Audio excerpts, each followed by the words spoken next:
Welcome to An Excellent Fit, a podcast on style, culture, and the stories we tell through what we wear, because getting dressed is never just about the clothes. I'm Kay Barron. And I'm Alice Casely-Hayford. Today we are joined by the impeccably dressed Alex Eagle.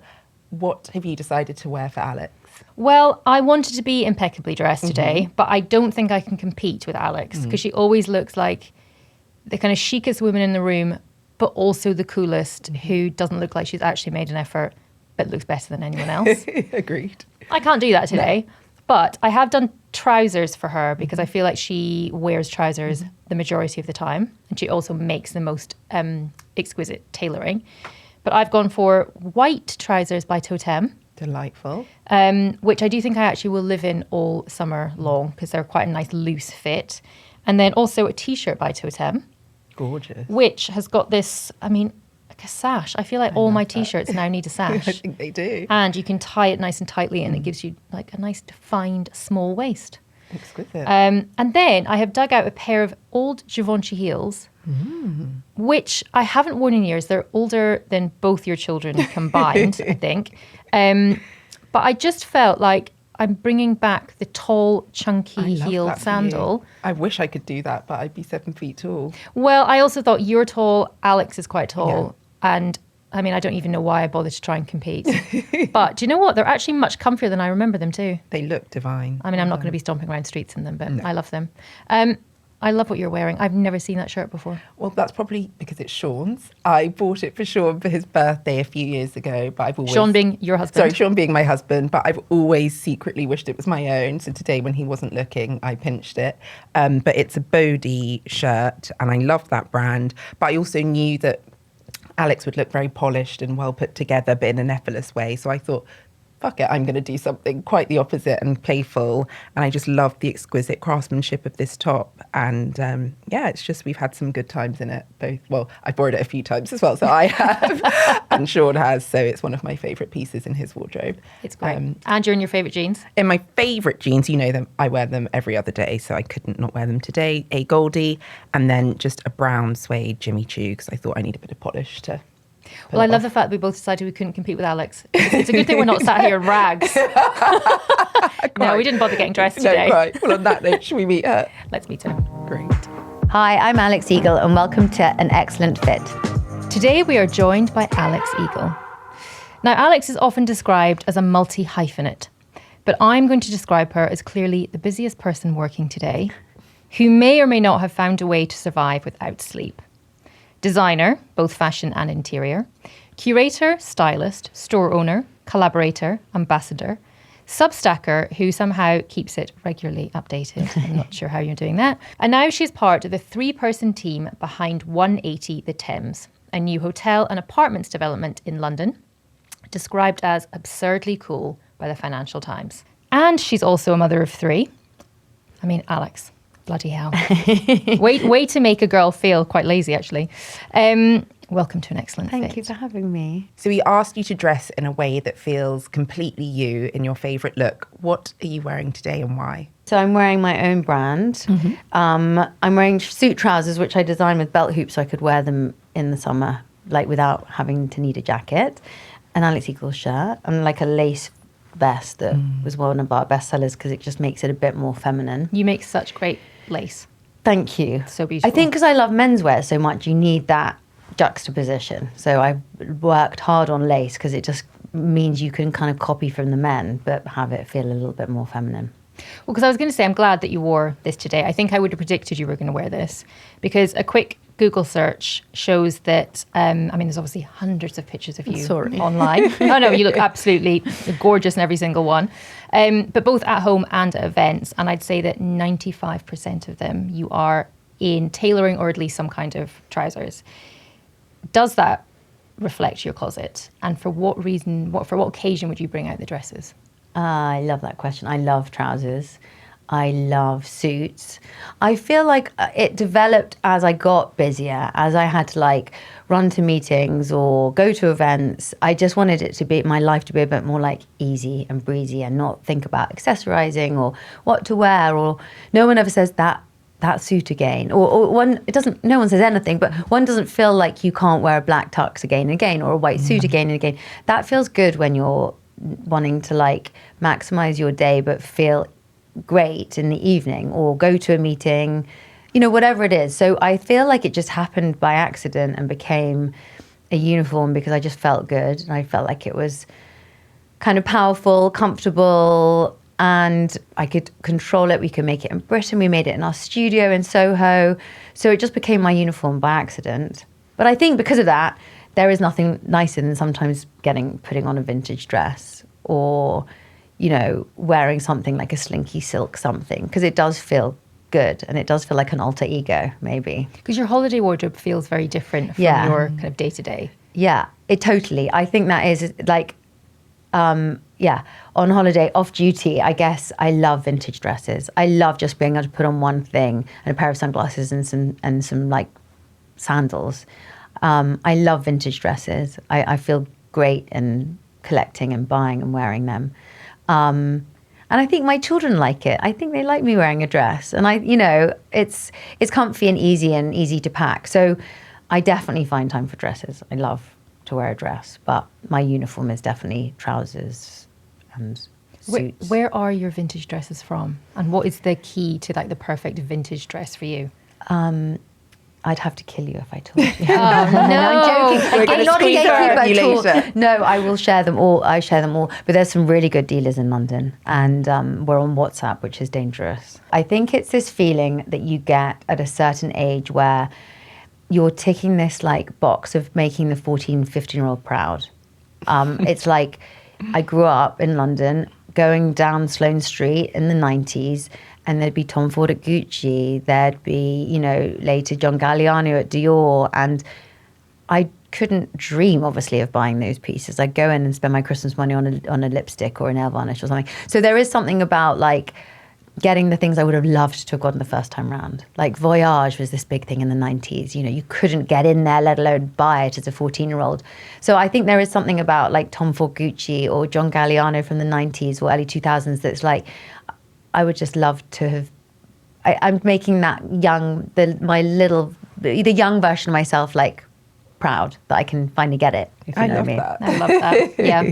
There's certain things that happen in my life. I'm like, 14-year-old me is so excited right now. Yeah. Yeah. It's so important to remember that. Yeah, because not be jaded, but remember, it's been a long time. Yeah. And how much we've achieved, just by being alive. But I like reminding myself of that girl. And she was so obsessed with fashion and clothes that I like to hone her when I do feel a bit over it. Remember the enjoyment of like seeing all the shows after they came and buying those collection magazines and seeing the new windows or the campaigns. Like, I like to remember her and like how much it meant to me.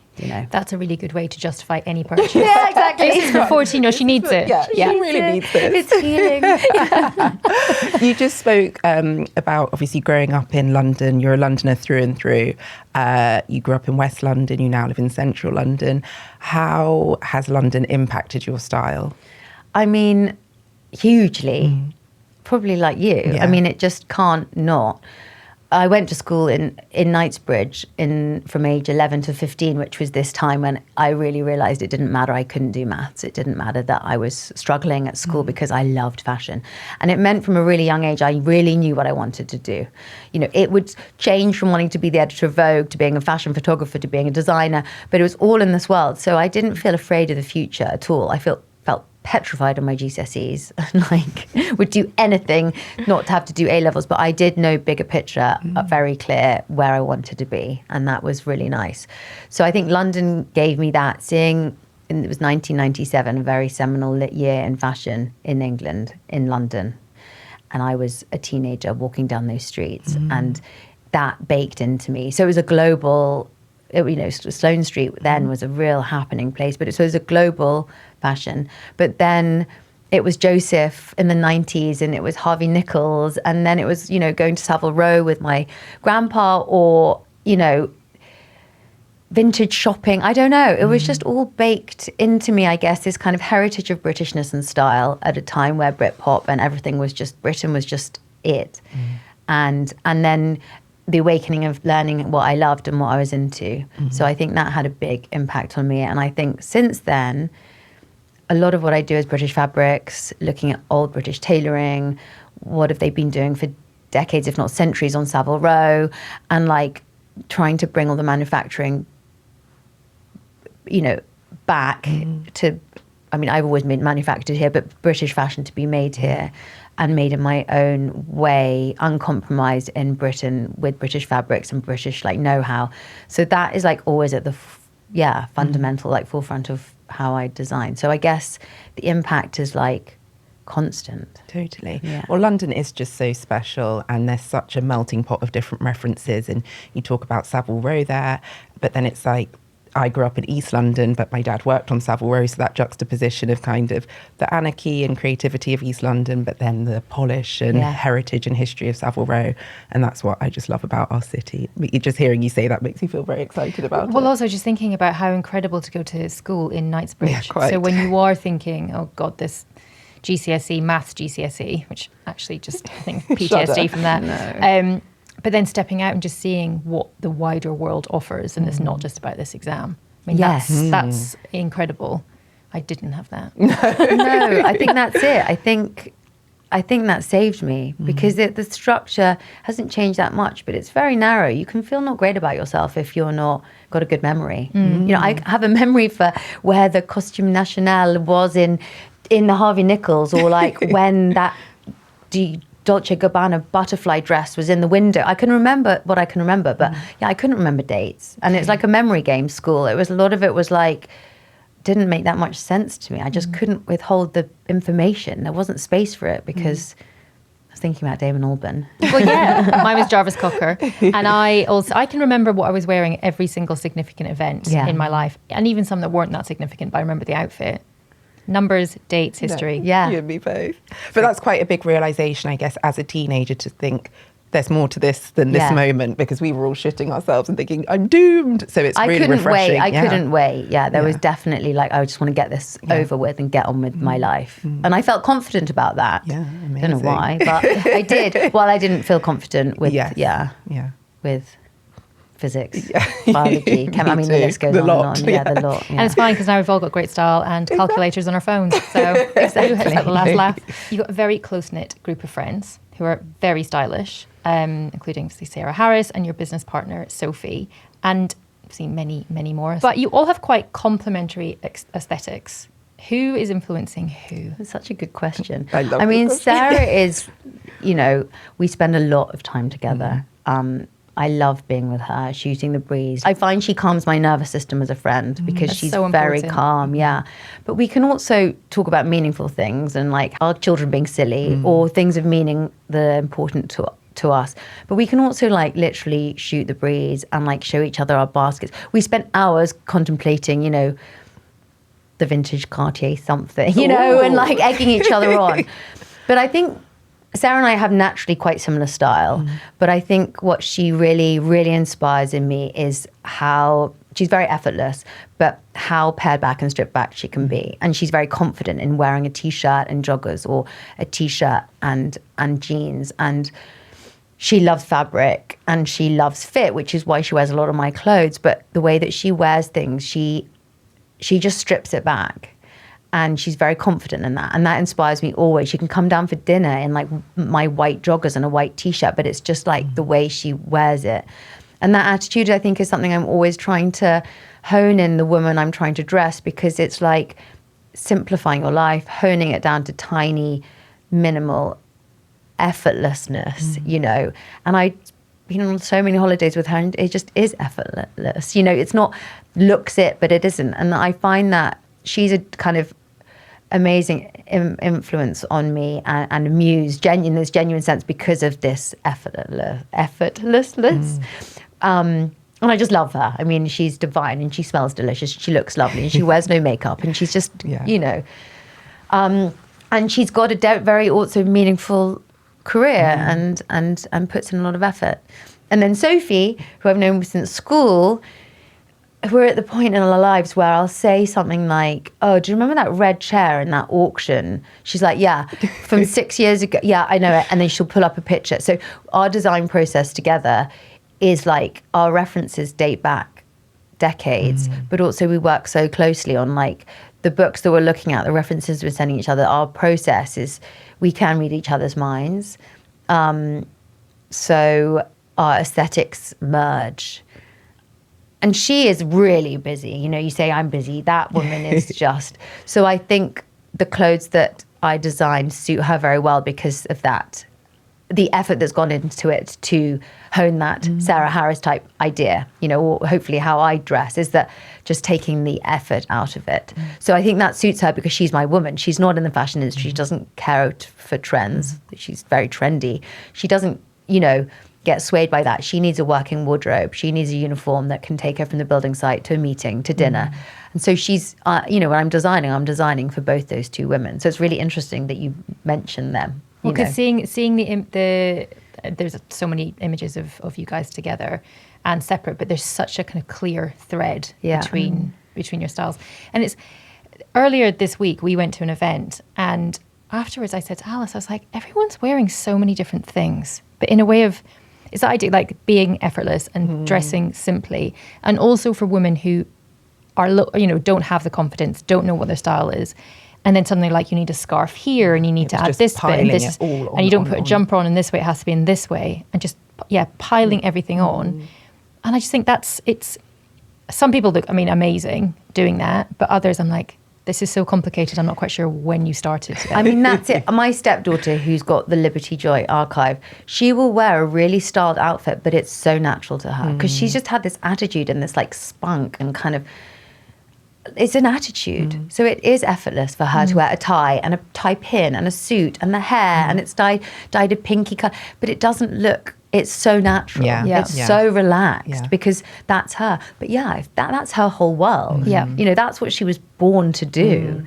So I think otherwise, if it's not, and you're kind of a human rights lawyer or a doctor or a nurse, or just, if you're just not driven by aesthetics and style isn't just your way to make your life work and make money through, why would you know how to do it? And you say, it can feel so confusing if it's not natural to you. I feel it's a very, I can use this quite a lot, but it feels very jingle jangle outfits. Jingle jangle. You can't bear a jingle jangle God, I'm just when you can hear the person before you see them. Yeah, and then they appear and I'm like, there's so much going on. But again, I think it's just they'll cringe when they look back because we've all done the jingle jangle outfit and we've all cringed.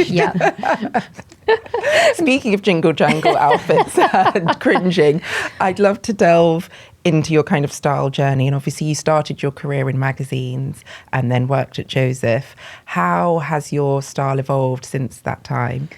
I think that's it. It's probably, that's been the evolution. I think at Harper's and at Tank and in magazines, you know, I spent all my money in the sample sales. I spent all my money in the sales. And you know, Joseph himself said it. It's always the things that are in the sale at the very end that actually are they're either the awful things or they're the things that people aren't quite ready for. So actually you can build a wardrobe that's quite fun and stylish when you're young because if you've got an eye for it. But it was probably quite jingle jangle. It would be like cobbled together, and I wanted to buy brands and designers and I was trying to, all of that really mattered to me. And it's not that it doesn't anymore, but I didn't care for the uniform. I cared for outfits and clothes. I was just obsessed with clothes. So if it fit me and I just could scrape together enough money, I'd get it, you know, and it would be like walking home back to Chiswick, you know.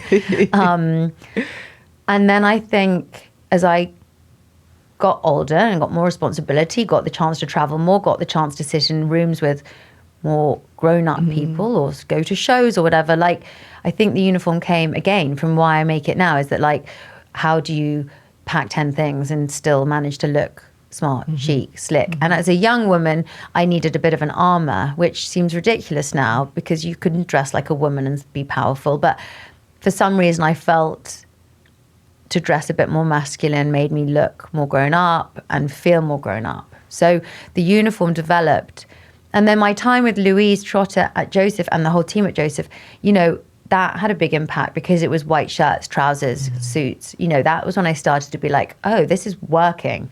Like I can get dressed with such ease and I don't need all that stuff. And I'd still spend every penny I had on things in the sale. And still do, you know, don't get me wrong, but it taught me find your style. And what happened with what she was making, it became my style, I think. And then from that, I then really went shopping in Savile Row and got suits made, and, you know, all the stuff that you grew up with that happening around you. Suddenly you're like, oh, you can really pare this back and make 3 things, you know. So it was like, it became like as much as I could have down to distilling it. I think that was the journey throughout my career, if that makes sense. Yeah. Because I think when you're younger, it is about pieces. You're like, I want this piece. Yeah. And then as you get older, you have the uniform, and then you can add a certain piece that then kind of elevates or amplifies, but it doesn't kind of overwhelm the rest of it. Or you want a really chic toaster. You know, I mean, that's also what changes. You still want things in life. Somehow it gives drive. It's material. It doesn't matter. But it is nice to want things, you know, like it's sad not to desire things and like find the money for them or covet them and then get them and have that boost. But it stops being the clothes, doesn't it? Because it becomes more meaningless after a few times. 14-year-old you wants that toaster. Yeah. Because you are a curator. Yeah. And a creator of beautiful things. And you've kindly brought that together for all of us to experience with Alex Eagle Studio. And you've said that you love old-fashioned retail, and you've talked about walking down Sloane Street and Knightsbridge. And I think that time was so special. And I do think, and you've said this as well, it's so important to get people back into store now. And I do think it's starting to happen. But how are you seducing people and getting people off their laptops and back through doors? It's such a good question. This is really important to me, because as I developed anything that's of value to me, it is from being in a space. So working in a shop, then, you know, working in a shop as a shop assistant, but then working in a shop in the sense that my office is in my space. So from that side to then from the interiors, building a collection of furniture that I've now used in 180 Thames and St Clement, it was being in Paris, in the Pouce, looking around. Like, I developed my eye by looking at everything and work out what I liked. Nothing was wrong or right, but that's how my style and my eye developed. Now, growing up in the 90s, you'd go shopping with your cool auntie or your mom or your girlfriends, if you were lucky. I'm not saying everyone did, but I got lucky enough to be in the culture where that was it. You go shopping on the weekend. So I developed my style and my taste through being in a shop and working in a shop. And then I developed my taste in work. And then I think my Christabel Blackburn, this artist, wrote this. We're all following, anyone who's got children is very keen to have this smartphone-free childhood. She wrote something really interesting. It was like, yes, but with that, can we bring back the social clubs, the community clubs, the libraries, the places for people to come together, which I think was kind of key. Because, get rid of that. But, you know, what replaces but it? There was something else before. And I think that's the same with shopping. It's like a place where women can actually be honest, like, it doesn't suit you, try this, you know, developing your style by trying on clothes, touching them so you know what the difference is between good fabric and just a cool brand, you know, working that out. Like, we got to work out by being in the shop, that, you know, and then maybe rebuying online, you know, but developing your style and touching fabric and buying into a lifestyle. What I'm trying to do is, I guess, create a lifestyle. So you might want to come, not just because I'm selling clothes, but because there's like the Donald Judd bookcase and it smells of like rose geranium and you've got a cool record playing and there's some books or something to learn. I try and give more than I take. So you hope that you've left having like experienced something.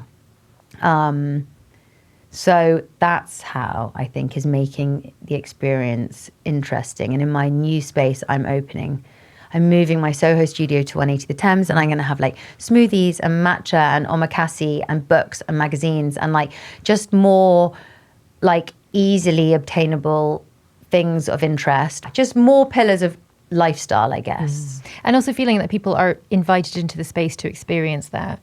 Yes, because there's no pressure to buy. In the store I've made in Berlin, it's called the Store X, and basically it's become a big co-working hangout. No one's following you around saying, can I help you?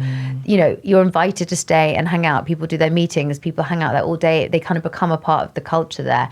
And that, you know, was really important, that you didn't feel like intimidated we sell fresh pressed juices, and you could look through the books and photocopy pages from them. It was like not to intimidate people in this kind of sterile marble mausoleum type shop. It was trying to make it feel fun. That's so important and refreshing, because we were talking about this the other day, how intimidating or even impossible and impenetrable some of the luxury stores are. You can't even get in at the moment. Yeah. And to get that joy of shopping, it needs to be like an engaging and warm, inviting experience, and like a lifestyle experience, as you said. Yeah, and having one of those amazing sales assistants who's like, maybe try this, who, you know, and even if you're like, no way, and then you put it on, you're like, yeah, that's the best Wow. feeling still. Yeah. I feel like I know my body really well. I know what I like, but I love that. yeah. Women I work with, Shandy, I work with on everything, will do that to me. And developing my style through someone else's eyes sometimes is really important, because Yeah. we can get stuck. And I think that's it. It's like women spending time together going shopping. You know, it's like, sounds superficial, but it's just shooting the breeze. It's just doing something. And actually, you're going to spend your money. I love buying things when I'm on holiday, because it's like, oh, I bought that in Ibiza Old Town, or I bought that in a random little place in Venice. I love the storytelling through items. Like And a it bit doesn't like count what if you you're were buying, talking about if you're shopping before. on holiday. That's all free. Yeah. Exactly, right? It's like there's no Exactly. calories Yeah, on exactly. someone else's plate of chips. But Well, speaking of spending your own money, I would love to know the item of clothing in your wardrobe that you've had the longest, that you still treasure and love today. I mean, I am always talking about distilling everything down, but I have a huge archive. I don't know if it's a Gemini thing. I don't know if it's, but I've kept so many of my things. So there's so many things. There's like the Morgan dress that I wore to like the Feathers Ball when I was 12. Wow, I was not expecting that. That's not probably what I want to put my name on. What's the Feathers Ball? The Feathers Ball was like a kind of, it was like a disco for underage people that was like appropriate, and you'd like snog 20 boys. At least. At It was least. good fun. Yeah, it was really fun. But it would You be London girls. It would be like Morgan Kukai Yeah. Central, Yeah. you know. I mean, I've got my diesel jeans. I've got like I've kept a lot. I've also moved a lot on, you know. But I mean, one of the most treasured thing I have is a John Galliano newspaper dress, which I still wear a lot. I love that. And that wasn't bought by me in the early 2000s, sadly. You know, that was something that I then bought for my 14-year-old self, but really love as well. Yeah. It wasn't just a tick. It was like, it was the whole package, you know, that it was Meaningful. nostalgic, meaningful, yeah. And it's a special thing that will only retain value, which is nice in this world where you buy something and then it's suddenly 70% off. And then, you know, what does that mean? So buying these vintage special things kind of works with the way that we make things and never put it on sale. It's like, I want things to kind of somewhat retain their value, if possible. Totally. Because where do you keep your archive? Because everything looks, and again, this is just what we see in Pages magazines and online, where everything is immaculate. Off camera, is there an overflowing closet? Out of shot, there's like a pack of quavers. Yeah. Good. Monster money. Yeah. But is there there's is an there extensive archive that is very organized, and it's like, it's kind of my, you know, I feel the weight of it, if I'm honest. It's a lot of material things, but it's also like my life's work in a way. And I use it a lot. When I did the J. Crew collaboration, I did it all from my archive, you know, from like random army things, or like a, you know, not current archival things from a year or two ago, maybe some Helmut Lang or whatever, but like old archival, random vintage things. And you can build a whole collection or understand silhouettes through that archive. So things that you cringe at for a bit do come back round slower than you think, because we're all a little bit ahead. Yeah. So, Thank you. Yeah, well, you guys are very ahead. But no, I try. My life is quite streamlined. I'm desperately obsessed with distilling and simplifying, but yeah, the reality is I do have an archive, and I do love clothes, and I do give a lot to the Women for Women fashion car boot sale. I do lose a lot to my stepchildren and my children now, but I do keep it all. I do keep a lot of it. But in terms of that distillation and moving on, obviously you just mentioned your amazing car boot sale, but how else do you process the car? Like, what does that look like, and how often does it happen? It happens actually like clockwork just before spring. The spring clean thing is a real thing, I think. I think it's like the nesting in winter and you don't mind, and then you just want to. I give a lot to friends and family. I give a lot to the car boot sale, and that feels really good. Because if you're ever like, where's that you're like, oh yeah, I went to the club gone. boot sale. Yeah. You're free. you don't think about it again. You Yeah. don't think, you think, yeah, gone. That's actual literal money in the pockets of the women that it's Amazing. supporting. So you never feel like bad that it's gone. And then I do just archive a lot. So my wardrobe is quite streamlined. I was just going to go back to the J. Crew collaboration, which was excellent. How does it feel to see your name on items? And obviously, you've got your own collection and Alex Eagle Sporting Club.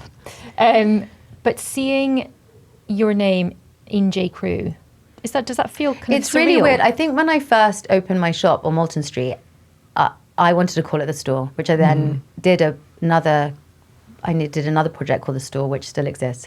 But my then boyfriend, now husband, was like, call it Alex Eagle, because you're going to evolve. You're going to do so much. He was really encouraging.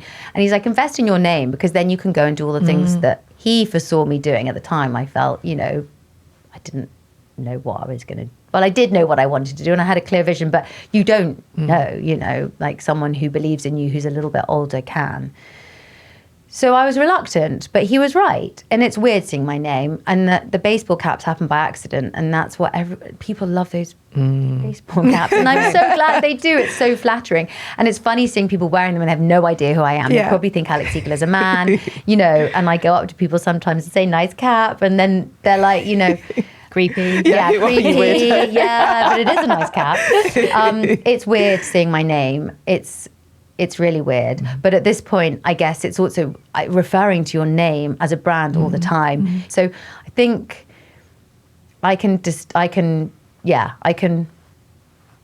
distance it a little bit, myself. But it is weird. That's why we did the cap that was who the beep is Alex Eagle, because it's like I'm so it's so flattering to be here, but in the wide scheme, it's a very small niche brand. No one knows who it is. So it's funny that it's a thing that it's on, especially because I hate logos, so that it's on the outside. It's weird. I'm really making a big meal out of this answer, aren't I? No, not at all. And because I do think it's really interesting on how, and also you have to kind of split the brand from the person, because otherwise it must get quite confusing. Yeah.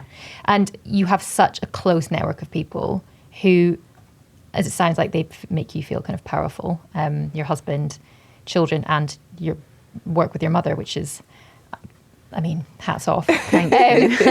But what is a look that makes you feel powerful? And I think something like this. Yeah. I think the jeans I think I've got some vintage Levi's that, however many other jeans that I'm tempted to buy, they just don't make the cut. we need to be sponsored by Vintage Levi's. Everyone says that answer. We need to be but sponsored. Come on, Levi's. Yeah, come on, Give us a Levi's, call. because it's true. Yeah, for sure. My clothes make me feel powerful. That's why I design them. And that's why I don't care to make loads more or make the brand bigger. It's it's kind of just clothes I want to wear. I'm okay with that. I don't need to shoot big campaigns with famous people or there's real do a confidence to show that. or even wholesale and Harrods. I mean, they're not dreams for me, those things. I want to grow, but it's not about, I'd never need to do a show. It's not that kind of clothes. It's just clothes to feel powerful in. And you needn't be a fashion person to wear them. So it's probably actually when we're designing either furniture or clothes, it is looking for power in some sense. Power of an object or a piece of furniture in a room to either give the more important thing, the vintage piece, the chance to breathe, or that it has power in the room, that it's going to be used, it's going to be comfortable, it doesn't intimidate people. It's just maybe just the same. Maybe that's my design process. Ultimately. Brilliant. I love that. Yeah, I think that not intimidating and taking any intimidation out of fashion for people is key. Totally. But to your earlier point as well about the obvious route in terms of wholesale and a show, that you're doing it your own way is so palpable. You can feel that. And I think that's why people gravitate towards what you do, because it just feels so authentic and refreshing amongst the more obvious marketing routes that lots of other people take. Not at all. It is just clothes. Yeah. I'm not trying to be more than that, Yeah. So. It's time for quickfire. Let's do it. Yeah. Ready to warm up. What is the most you've ever spent on a bag, shoes, or item of clothing, and what was it? It was a Birkin. Oh, this is our first Birkin of the I season. finished a project and I always wanted a Birkin. Yeah. When I first wanted a Birkin, I think they were £2,000. So that was a long time ago. And I remember trying to probably at 15 work out how I would get together the £2,000. I mean, it's a fortune still now. Yeah. But I'm not going to say how much the Birkin was because that's... I also love that you wanted to buy the first one at 15. You were like, right. Yeah, it was red. What colour did you get? I got... So you have to put down your wish. And obviously I put black because... And then I put probably red because after black, red is my next favourite colour. And then I put tan or and I got the tan one and I was like, oh, and actually I'm so happy because I love that process. You don't get to choose. I love the fact there's only a certain amount made. I mean, they're geniuses. They're very powerful and very clever. But actually I love that it's beige. Everything is black and it was the one I got. It was kind of came to me and it was, a monumental time for me to be able to buy that for myself. It meant a lot. And I just finished I'd finished a huge hotel project and I bought it for myself. Good for you. How often do you take her for a spin?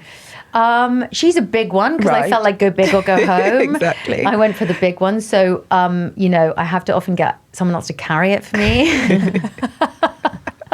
Love that. A lot.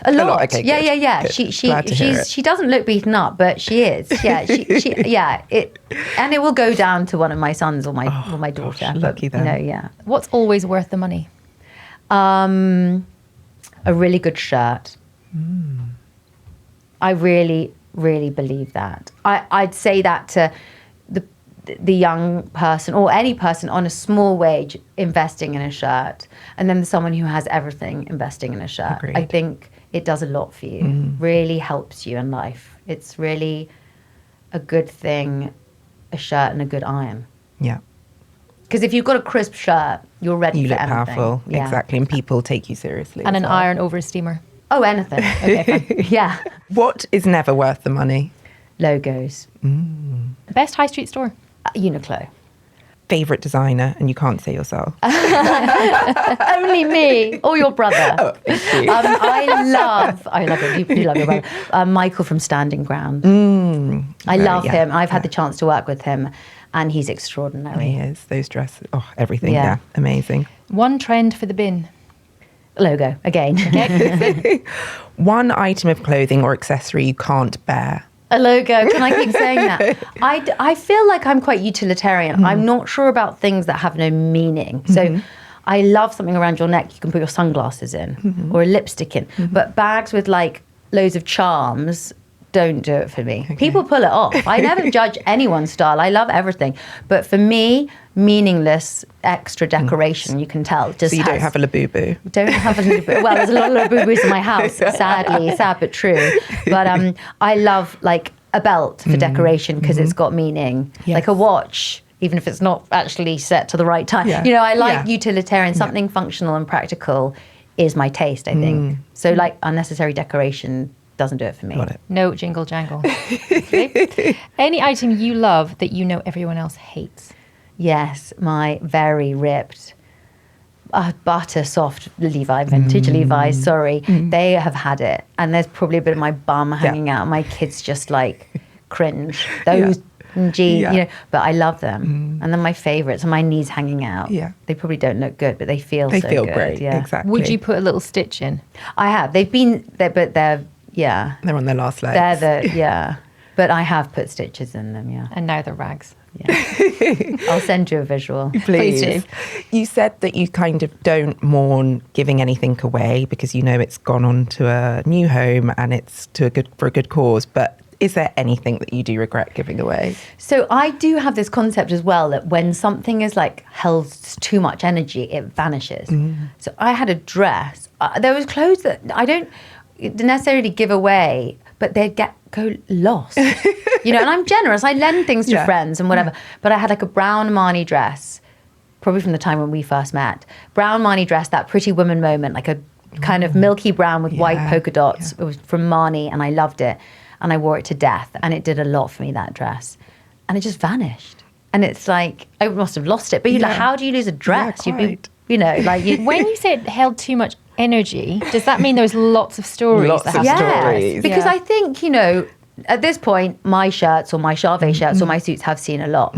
But at that time, those party dresses, people wore their clothes more and more and more. There wasn't the pressure to you had your wardrobe. Yeah.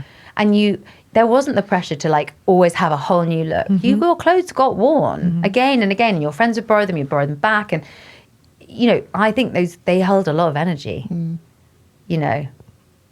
We're going to take you for a drink to hear the stories Yeah, of that dress. I bet that dress is That having a dress is great seen it. time somewhere else. Having a drink, yeah, hopefully, yeah. Whose wardrobe would you most like to steal? And you can't say Sarah's because you're very similar. Zoe Kravitz. Oh, my answer. Yeah. And finally, if you could only... Oh, did you say boyfriend or clothes? Yes and yes. Yes and yes, If you could only wear the same thing for the rest of eternity, what would be your ultimate excellent fit? Well, it'd be a shirt and vintage Levi's and a good belt. Can I have like a white t-shirt? Yeah.